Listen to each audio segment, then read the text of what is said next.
اور اپنے گھر میں خلود گزی ہو گیا۔ حضرت جنید بغدادی کے دوسرے خدمتگاروں نے اس کا سبب پوچھا تو وہ متکبر انداز میں بولا، میں کامل ہو گیا ہوں، اب میرے لیے خلود ہی بہتر ہے۔ کچھ دن بعد اس کی حالت متغیر ہو گئی۔ وہ ہر رات فرشتوں کو خواب میں دیکھتا اور فرشتے اس کے لیے اونٹ لاتے اور کہتے، اس پر سوار ہو جا، ہم تجھے بہشت میں لے جائیں گے۔ حضرت جنید بغداد کا مرید خوشی خوشی اونٹ پر سوار ہو جاتا اور فرشتے اسے ایسے مقامات پر لے جاتے جہاں ہر طرف دلکش سبز زر ہوتے اور صاف و شفاف پانی کی نہریں بہتی۔ پھر اسے ایک جگہ ٹھہرایا جاتا اور حسین و جمیل لوگ اس کی خدمت میں نفیس و لذت کھانے پیش کرتے۔ پھر وہ رات بھر جنت میں رہتا اور صبح کے وقت فرشتے اس کے گھر چھوڑ جاتے۔ پھر یہ واقعات اس قدر تواتر کے ساتھ پیش آنے لگے کہ وہ شخص بدہوش ہو گیا اور لوگوں سے کہنے لگا، میری کیا پوچھتے ہو، میں تو روز جنت میں جاتا ہوں۔ بغداد کے بعض سادہ لوح افراد اس کے قریب جمع ہو گئے تھے اور ان معصوم بے خبر لوگوں کو جنت کی سیر کے افسانے سناتا تھا۔ آخر یہ خبر حضرت جنید بغداد تک پہنچی، جسے سن کر آپ کے چہرہ مبارک پر اذیت و کرب کے آثار نمایاں ہو گئے۔ پھر آپ نے اپنے ایک خدمتگار سے فرمایا، اسے میرے پاس لے کر آؤ، اللہ اس کے حال پر رحم کرے۔ جب حضرت جنید بغدادی کے خادم نے اسے پیر و مرشد کا پیام دیا تو وہ پرغرور لہجے میں کہنے لگا، میں خود پیر کامل ہوں، مجھے کہیں جانے کی ضرورت نہیں، جسے آنا ہو وہ خود چلا آئے، میں اس سے بے جنت کی سیر کروا دوں گا۔ حضرت جنید بغدادی نے بڑے صبر و تحمل کے ساتھ اپنے مرید کا جواب سنا، پھر نہایت درمندانہ لہجے میں فرمایا، اگر وہ نہیں آتا تو ہم خود چلے جاتے۔ اس نادان کو کیا معلوم کہ پیر کی ذمہ داریاں کیا ہوتی ہیں، اور جب کسی کا ہاتھ اپنے ہاتھ میں لیا جاتا ہے تو اس کا کیا مفہوم ہوتا ہے۔ اس کے بعد حضرت جنید بغدادی اپنے مرید کے یہاں تشریف لے گئے۔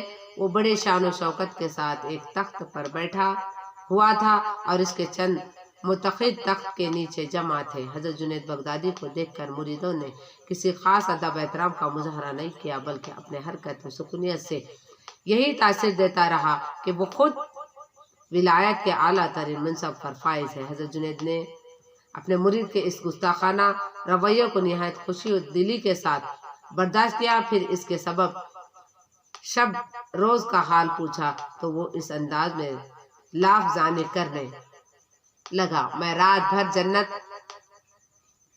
کی سحر کرتا ہوں، فرشتے میزبان ہوتے ہیں اور اللہ کی نعمتیں میرے سامنے پیش کی جاتی۔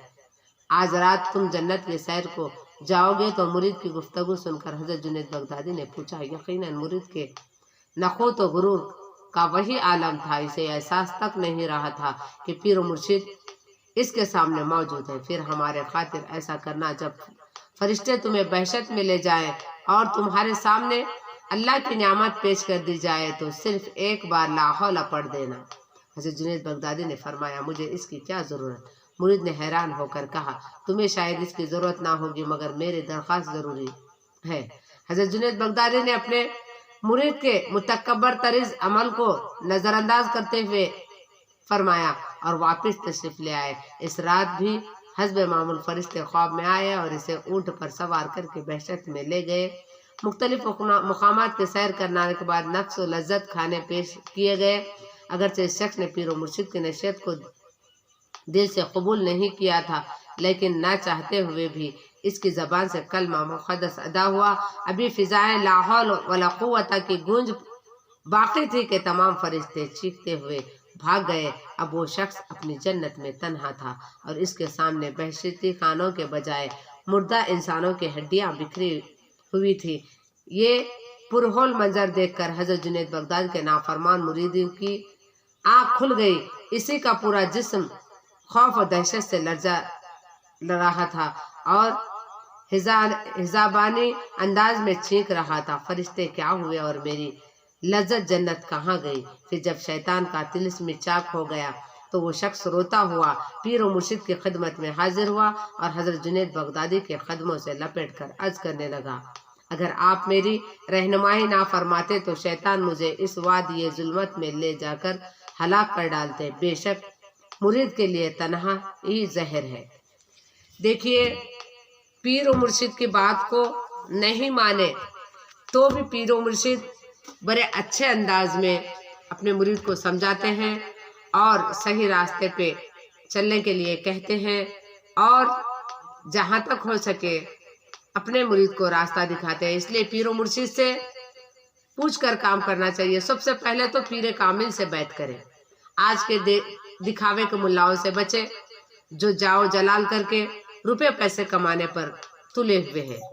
ایسے ملاؤں سے سارے لوگوں کو بچنے کی ضرورت ہے، اور ابو القاسم جنید بغدادی کی طرح اپنے مریدوں کو یعنی دین کی باتیں سکھانے والا پیر میں کم ہی دیکھتی ہوں آج کے دور میں۔ آئیے میں آپ سب کو ایک کلمے کی طرف بلاتی ہوں، 5 وقت کی نماز کی پابندی کریں اور تہجد گزار بنے، ذکر و اذکار کریں، جھوٹ سے بچیں، غیبت سے بچیں، فریب نہ کریں، اور تنہائی میں ذکر کرنا ہے تو پیر و مرشد سے اجازت لیں۔ کئی ایسے ملا لوگ آج بیٹھے ہوئے ہیں جو یعنی مریدوں کو جھوٹی دکھاوے کا جاؤ جلال دکھا کر اپنی دنیا اور مریدوں کا پیسہ لوٹ رہے ہیں۔ ایسے جاؤ جلال دکھانے والوں سے بچتے رہیں۔ میں آپ سب سے ہمیشہ گزارش کرتی ہوں، آج بھی گزارش کرتی ہوں کہ مت کیجیے ایسے ریاکار لوگوں سے دوستی، اور لیاکار یعنی کیا بولتے گدی نسلوں سے بچنے کی کوشش کیجیے۔ میرا کام تھا آپ کو سمجھانا۔ ہمارے چینل کو سبسکرائب کریں، فالو کریں، شیئر کریں، بیل آئیکن کو دبائیں، ویڈیو کو پوری طرح سے دیکھیں۔ السلام علیکم ورحمۃ اللہ وبرکاتہ۔